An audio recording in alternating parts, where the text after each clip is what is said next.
ओम नमः शिवाय।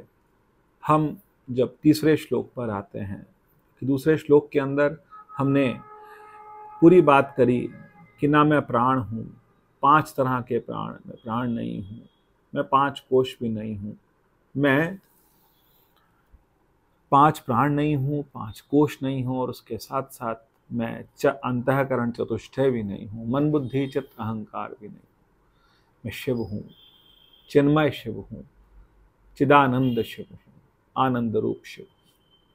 और उसके साथ साथ आगे जो तीसरा श्लोक कहता है, न मैं द्वेष रागो न मैं लोभ मोह, ना मैं द्वेष हूँ और ना मैं क्या हूँ, न मुझ में द्वेष है, न मुझ में राग है, न लोभ है, न मोह है, न अहंकार है, न ईर्ष्या की भावना है। ऐसा कैसा हो सकता है?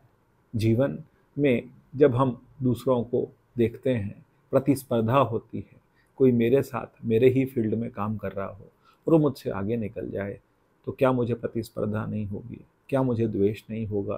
कोई 2 विद्यार्थी पढ़ते हों, एक के नंबर ज़्यादा आते हों, एक के कम आते हों, तो क्या कोई प्रतिस्पर्धा नहीं होगी? प्रतिस्पर्धा होगी, द्वेष होगा, लेकिन वो तब होगा जब हम शरीर के तल पर, अंतःकरण के तल पर देखेंगे। लेकिन जब ईश्वर के तल पर देखेंगे, जब उस ब्रह्म के तल पर देखेंगे, जब उस परमात्मा के तल पर देखेंगे कि वो सदैव सभी के सभी क्या हैं, वो परमात्मा की संतान है, सब परमात्मा का ही रूप है, परमात्मा ने उस पर कृपा करी है, कल मुझ पर कृपा होगी, और यदि इस भाव के साथ हम चलते हैं तो द्वेष नहीं होगा।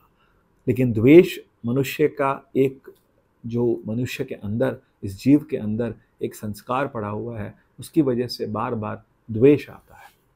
और द्वेष के साथ साथ राग आता है। राग का मतलब होता है प्रेम। प्रेम भी नहीं बोलेंगे, राग का मतलब होता है कि कुछ अपनी वस्तुओं के अंदर लोभ की भावना, या फिर ये कहें कि उनमें बहुत ज़्यादा अहम की भावना। जैसे ये चीज़ें मेरी है, ये सामान मेरा है, ये घर मेरा है, ये परिवार मेरा है, ये सब चीज़ें मेरी हैं। मनुष्य जब हम बात करते हैं तो एक आता है अहम और एक आता है इदम। जब मनुष्य इदम को अहम बना लेता है, इदम को अहम बनाने का मतलब है कि सामाजिक वस्तुएं, बाहर की वस्तुएं, वस्तुओं को, सामान को, जीवों को, दूसरे जीवों को अपने साथ इस तरह जोड़ लेता है कि कभी छोड़ता ही नहीं, तो वो राग होता है। और राग में वो क्या करता है मनुष्य, कि राग में इतना फंस जाता है, यही माया है, यही ममत्व जो है दूसरी चीज़ों में, उसी को माया कहते हैं। मनुष्य को वो जब चीज़ मिलती है तो बहुत प्रसन्न होता है, जब वो नहीं मिलती तो वो बहुत विचलित हो जाता है, बहुत गुस्सा करता है, बहुत क्रोध करता है। इसी को जब राग होता है तो राग से लोभ होता है। लोभ का मतलब कि जो वस्तु अप्राप्त है उसके लिए मनुष्य बहुत बुरी तरह से लग जाता है कि मैं उसको प्राप्त करूं, हर हालत में प्राप्त करूं, और इतना करने के लिए वो सब तरह के साम दांड दंड भेद, सब तरह के जो तरीके होते हैं वो अपनाता है, और उसके साथ साथ उसको लोभ बढ़ जाता है। तो लोभ बढ़ने से जब वस्तु प्राप्त होती है तो उसमें मोह आ जाता है। मोह का मतलब होता है कि वो व्यक्ति उस चीज़ को कभी भी छोड़ना नहीं चाहता, अपने से अलग नहीं करना चाहता, उसे सदैव अपने से चिपकाए रहना चाहता है। ये तल है जीव का, ये तल है शरीर का। जब हम शरीर होकर के सोचते हैं तो सबको अपने से चिपकाने की कोशिश करते हैं।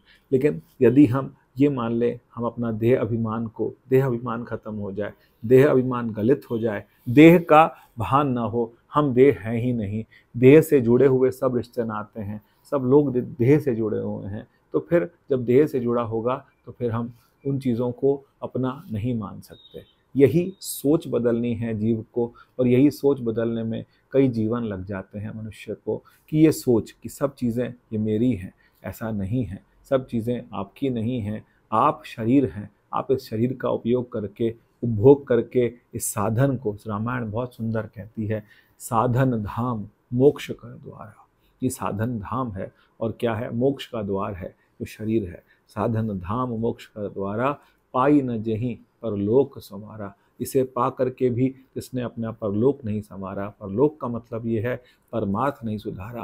परमार्थ का मतलब होता है कि मनुष्य अपने मोक्ष के लिए और अपने धर्म के लिए अपने जीवन में जब लग जाता है तो फिर उसको मोह नहीं होता, और उसको राग नहीं होता, उसको द्वेष नहीं होता, उसको अहंकार भी नहीं होता, क्योंकि वो ईश्वर का अंश स्वयं को समझता है।